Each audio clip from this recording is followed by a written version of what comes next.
जैसे यहाँ हमारा पहला प्रश्न है कि हमारे पास 5, 7 और 8 इनका प्रयोग करते हुए व्यंजक बनाना है। और क्या क्या प्रयोग करना है? योग और व्यवकलन यानी घटाना। उस दिन हम पढ़ रहे थे, ये घटाने को हिंदी में व्यवकलन भी कहते हैं। और एक है गुणा। इन 3 तथ्यों का हम प्रयोग कर सकते हैं। इन 3 तथ्यों के आधार पर हम अपने व्यवकलन को या इसको लिखेंगे। चलो, नंबर 1, हमारी पुस्तक में कुछ तो लिख दिया गया है। हम अगर 1 पे बना, चलो 1 लिख दें, चाहे ए लिख दें। 5 ब्रैकेट 7 धन 8, एक हमने ये बना दिया। दूसरा बना सकते हैं 7 ब्रैकेट 8 ऋण 5, ऐसे बना दिया हमने। और फिर यहां हमने तो यहां सी लिख देते, बी लिखते हैं। अब हम यहां सी लिखते हैं और यहां लिख देते हैं 8 ब्रैकेट 7 धन 5।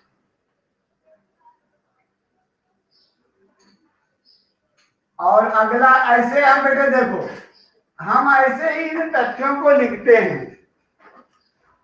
अब हम यहां पर कह रहा है बीजीय चर में लिखिए। कह रहा है जितने व्यंजक बना सकते हैं बनाइए। तो हम लोग कितने बना सकते हैं हमारे ऊपर। जैसे हमने यहां लिखा 5, 7, 8, तो हम किसी भी अंक को इसी में 2 बार नहीं लिखेंगे कि 7 धन 7 लिखें, नहीं, एक ही बार लिखेंगे।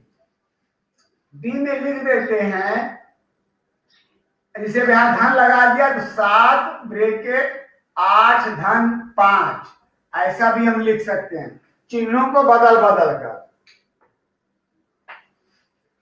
इस प्रकार हम इनसे व्यंजक बना लेते हैं और अपनी समस्याओं को हल करने के क्रम में इन्हें लिख लेते हैं।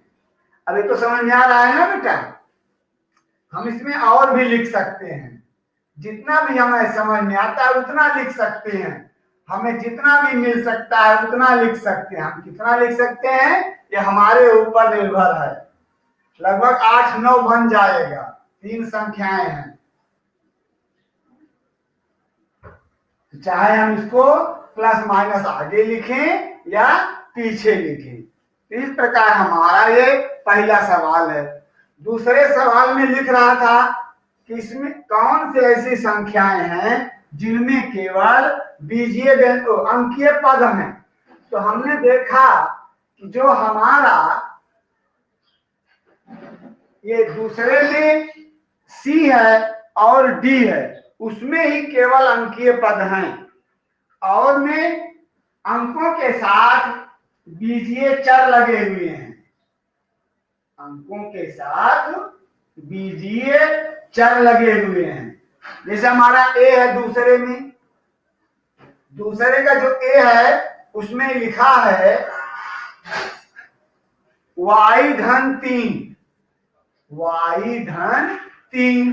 तो बेटा देखो, ये तो अंकीय है लेकिन ये हमारा बीजीय है, इसलिए हमारे पहले प्रश्न का दूसरे प्रश्न में ये उत्तर नहीं है। तो कौन से व्यंजक केवल संख्याओं वाले हैं? तो जो हमारा सी है, सी में क्या लिखा है देखो, अगर हम पूरा लिख लेते हैं 5 ब्रैकेट 12 ऋण 7, फिर ब्रैकेट बंद कर दिया और धन 7 गुणे 2। अब यहाँ पूरे प्रश्न में हम देख लेते हैं कि यहाँ A B C D X Y Z कुछ नहीं लिखा है। हमारे जो बीजीय अक्षर हैं यही हमारे लिए चर होते हैं, लेकिन यहाँ चर का प्रयोग नहीं किया गया, इसमें केवल अंक हैं। तो हमारे सी की तरह जो हमारा डी है उसमें भी केवल बीजीय चर हैं। ये हम अभी तुम लोगों को केवल यहाँ पहचान करनी है। और जो हमारा तीसरा प्रश्न है वहां हमें इन व्यंजकों में इनके स्टेटमेंट्स को पता करना है। जैसे जो हमारा स्टेटमेंट है हमें पता करना है कि इस स्टेटमेंट में बुक्स में क्या कहा गया है।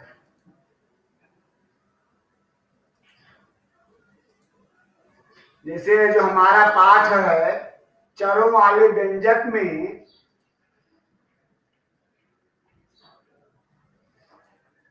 देखो, ये जो हमारा तीसरा प्रश्न है यहाँ जो संक्रियाएं की गई हैं हमें इन्हें पहचान लेना है। अर्थात इन स्टेटमेंट्स को हमें कथन, ये सब हमारे बीजीय व्यंजक हैं, इसमें जितने भी ये लिखे हैं इनको हमें क्या क्या किया गया है हमें वही लिखना है। तो चलिए अब हम इसी को पढ़ते हैं। जो हमारा तीसरा प्रश्न है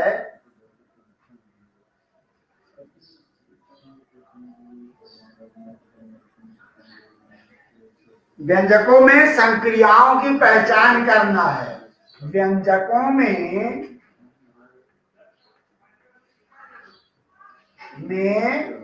गणितीय संक्रिया, चलो हम यहां एक शब्द लिखते हैं गणितीय संक्रियाओं की पहचान। और उन पहचान को हमें अपने कथन रूप में लिखना है। संक्रियाएं किस क्रम में लिखेंगे? जैसे हमारा पहला प्रश्न है उसमें लिखा है नंबर 1 z+1। इसी में फिर लिखा है z-1। इसी में फिर लिखा है y+17। वही है y+17 और फिर y-17। तो अभी जो हमने पढ़ा था अभी यहाँ हम इसकी व्याख्या क्या करेंगे कथन के रूप में। कथन या व्याख्या क्या लिखेंगे? यहाँ लिखेंगे जेड में एक जोड़ने पर, इसकी ऐसी व्याख्या करेंगे जेड में एक जोड़ने पर। अर्थात यहाँ ये जो प्लस है ये जोड़ने का चिन्ह है, जोड़ने पर। जेड में एक जोड़ने पर। इस प्रकार हम अपने प्रश्नों को यहां से हल करेंगे। अब इसे यहां क्या लिखेंगे? जेड से एक घटाने पर। यहां लिख देंगे जेड से या जेड में से एक घटाने पर।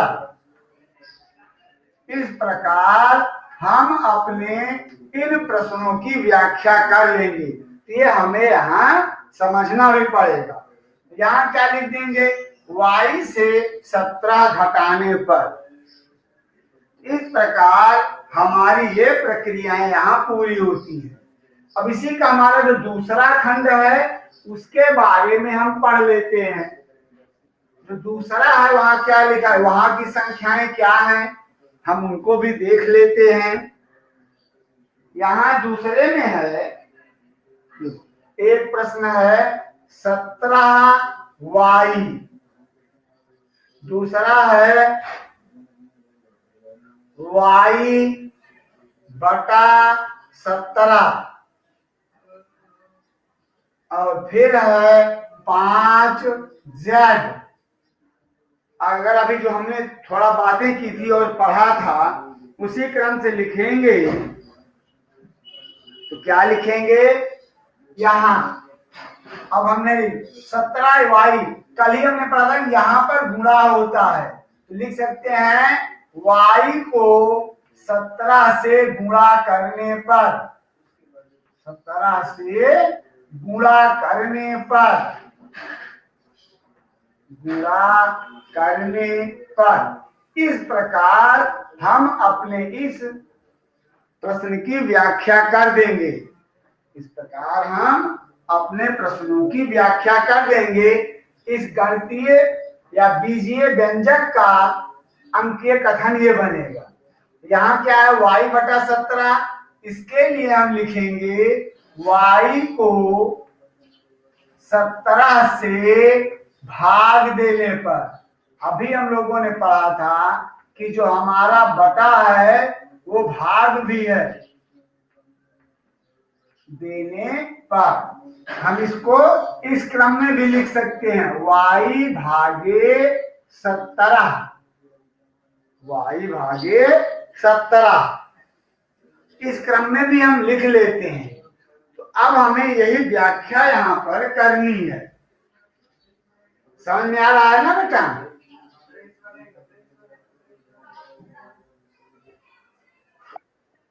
आगे जैसे अब यहाँ z है, z और y के लिए क्या लिखेंगे बताओ डिम्पल?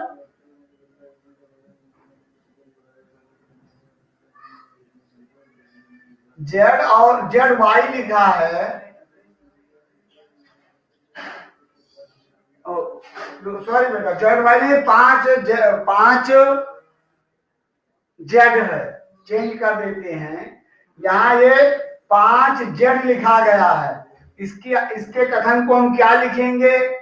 z में 5 से गुणा करने पर क्या लिखेंगे?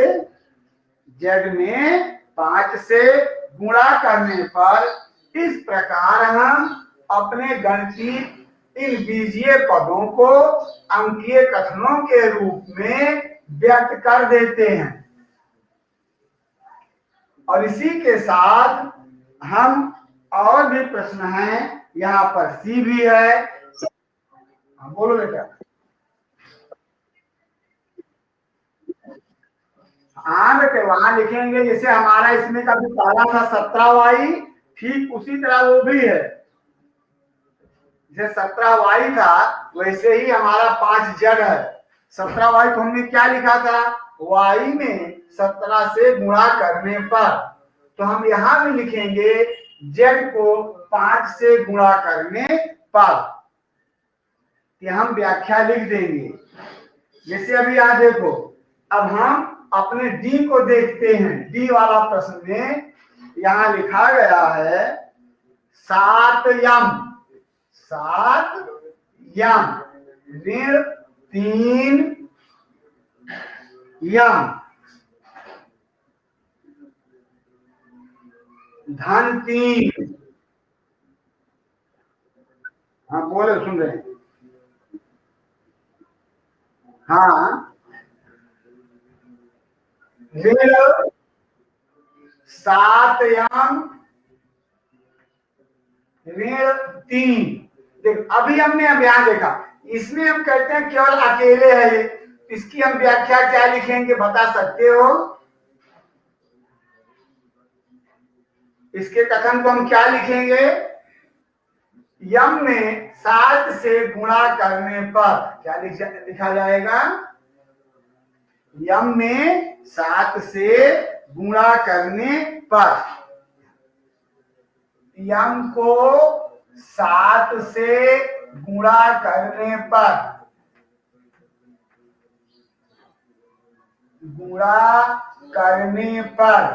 इस प्रकार हम इसकी व्याख्या लिखेंगे।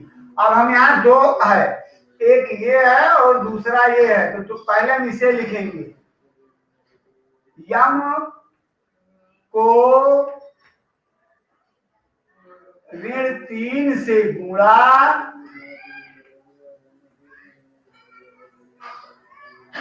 तो इसकी भाषा थोड़ा हम बदल सकते हैं, चलो।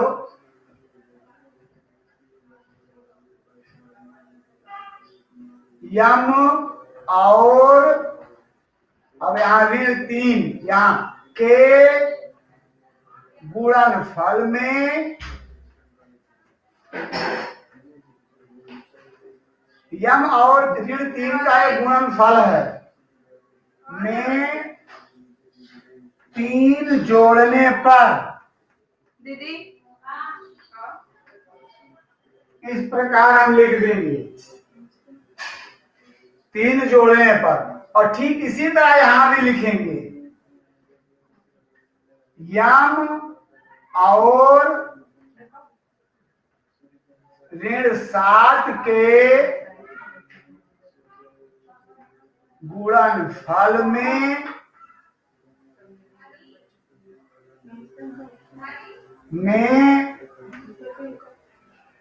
से 3 घटाने पर। इस प्रकार हम अपने इन गणितीय कथनों की व्याख्या कर लेते हैं। ये हमारे गणितीय कथन हैं और इस प्रकार हम इनकी व्याख्या करते हैं। ये हमारे प्रश्न हैं और हम इस प्रकार इन्हें सरल करते हैं।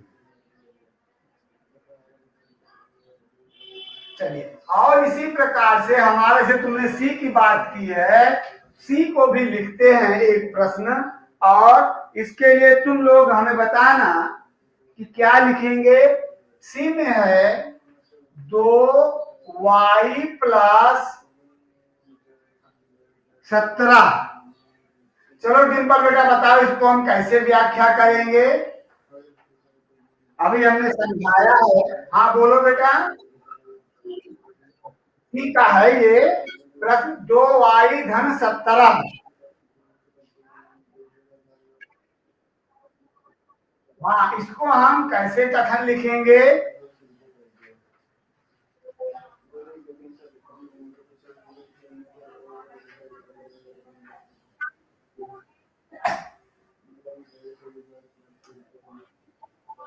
नौ नहीं है, 2y है। हम यहाँ लिखेंगे 2y में 2y और 2 के गुणनफल में 17 जोड़ने पर, y और 2 के गुणनफल में 17 जोड़ने पर, इस क्रम से हम यहाँ लिखेंगे ये y और 2 के गुणनफल में 17 जोड़ने पर। इस प्रकार हम इसकी व्याख्या करेंगे। समझा क्या बेटा। और इसकी जब हम व्याख्या करेंगे, y और 2 के गुणनफल से 17 घटाने पर, y और 2 के गुणनफल से 17 घटाने पर। ठीक बेटा। तो ये हमें यहाँ पर इसको समझना है और याद कर लेना।